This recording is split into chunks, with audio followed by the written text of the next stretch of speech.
I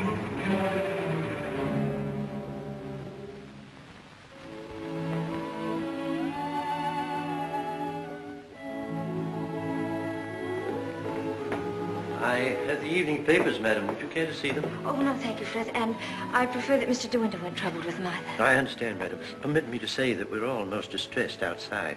Oh, thank you, Frith. I'm afraid the news has been a great shock to Mrs. Danvers. Yes, I rather expected it would be. It seems there's to be a coroner's inquest, madam? Yes, Frith, it's purely a formality. Of course, madam. I wanted to say that if any of us might be required to give evidence, I should be only too pleased to do anything that might help the family.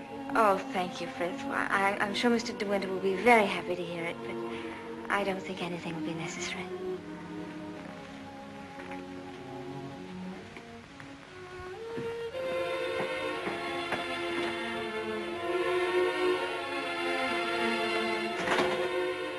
Maxim. Hello, darling. Oh, Maxim, I'm worried about what you'll do at the inquest tomorrow. What do you mean? You won't lose your temper, will you?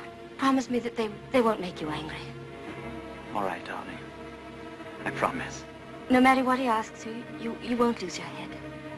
Don't worry, dear. They can't do anything at once, can they? No. Then we've a little time left to be together. Yes. I want to go to the inquest with you. I'd rather you didn't, darling. But I can't wait here alone. I promise you I won't be in any trouble to you, and I must be near you so that no matter what happens, we won't be separated for a moment. All right, dear. I don't mind this whole thing, except for you. I can't forget what it's done to you. I've been thinking of nothing else since it happened. It's gone forever. That funny, young, lost look I loved won't ever come back. I killed that when I told you about Rebecca. It's gone. In a few hours, you've grown so much older. Maxim.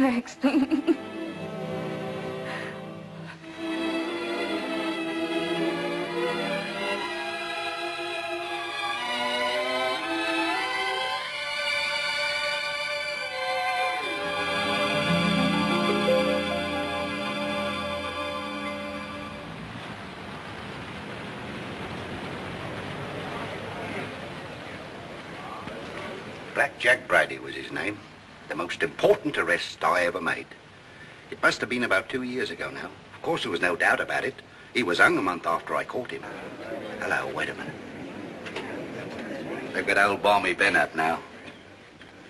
You remember the late Mrs. De Winter, don't you? She's gone. Yes, we know that. She went in the sea. The sea got her. That's right, that's right. Now, we want you to tell us whether you were on the shore that last night she went sailing. Eh? Were you on the shore that last night she went out when she didn't come back? I didn't see nothing. I don't want to go to the asylum. Them cruel folks there. Now, nobody's going to send you to the asylum. All we want you to do is to tell us what you saw. I didn't see nothing. Come, come. Did you see Mrs. De Winter get into her boat that last night? I don't know nothing. I don't want to go to the asylum. Very well, you may go. Eh? You may go now. Now, Mr. Tad. Yes, sir. Step forward, please.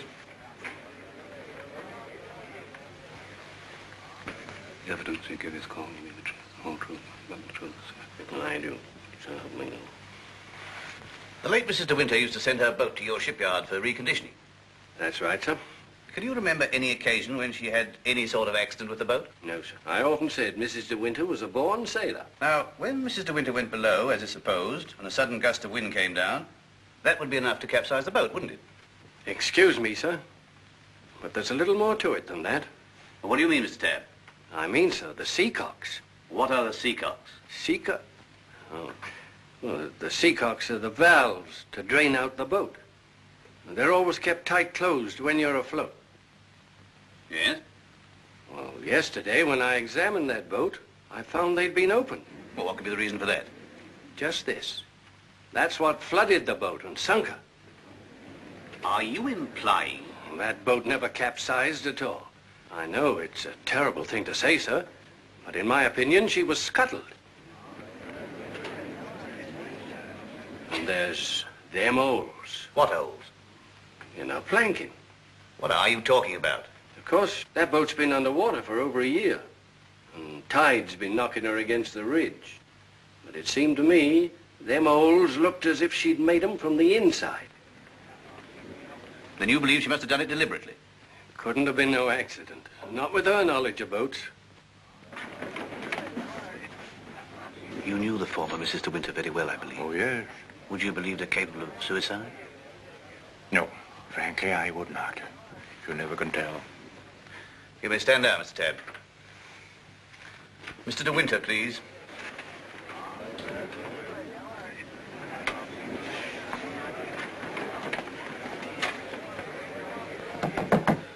I'm sorry to drag you back for further questioning, Mr. De Winter, but you've heard the statement of Mr. Tabb. I wonder if you can help us in any way. I'm afraid not. Can you think of any reason why there should be holes in the planking of the late Mrs. De Winter's boat? Well, of course I can't think of any reason. Has anyone ever discussed these holes with you before? Well, since the boat has been at the bottom of the ocean, I scarcely think that likely. Mr. De Winter, I want you to believe we all feel very deeply for you in this matter, but you must remember that I don't conduct this inquiry for my own amusement. That's rather obvious, isn't it? I hope that it is. Well, since Mrs. De Winter went sailing alone, are we to believe that she drove those holes herself? Well, you may believe what you like. Can you enlighten us as to why Mrs. De Winter should have wanted to end her own life? I know of no reason whatever. Mr. De Winter, however painful it may be, I have to ask you a very personal question. Were relations between you and the late Mrs. De Winter perfectly happy? Were relations between you and the late Mrs. De Winter perfectly happy? I won't stand this any longer, and you might as well know now. My wife, she's We'll adjourn to after lunch. Mr. De Winter, I presume you'll be available for us then? I told you should have had some breakfast. You're hungry, that's what's the matter with you.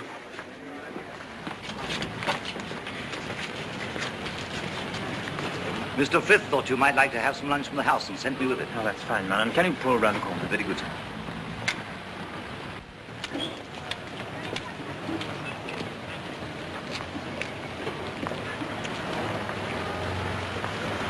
Awfully foolish of me fainting like that. Nonsense. If you hadn't fainted like that, I'd have really lost my temper. Darling, please be careful.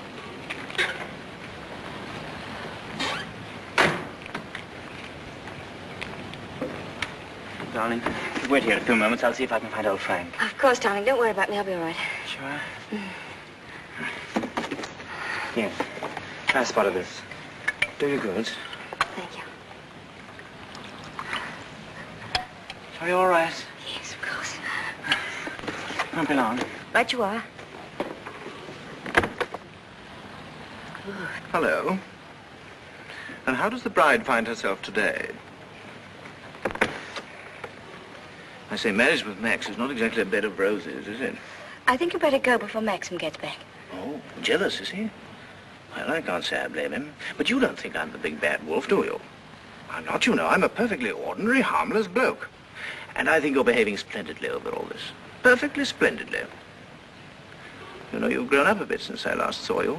It's no wonder. What do you want, Favell? Oh, hello, Max. Things are going pretty well for you, aren't they? Better than you ever expected. I was rather worried about you at first. That's why I came down to the inquest. Well, I'm touched by your solicitude, but if you don't mind, we'd rather like to have our lunch. Lunch? I say, what a jolly idea. Rather like a picnic, isn't it? Oh, I'm so sorry. Do you mind if I put this there? You know, Max, old boy, I really think I ought to talk things over with you. Talk what things over? Well, those holes in the planking, for one thing. Those holes that were drilled from the inside. Oh, Mullen. Yes, sir? Would you like a good fellow have my car filled with petrol? It's almost empty. Very good, sir. And Mullen, close the door, will you? Yes, sir. Does this bother you?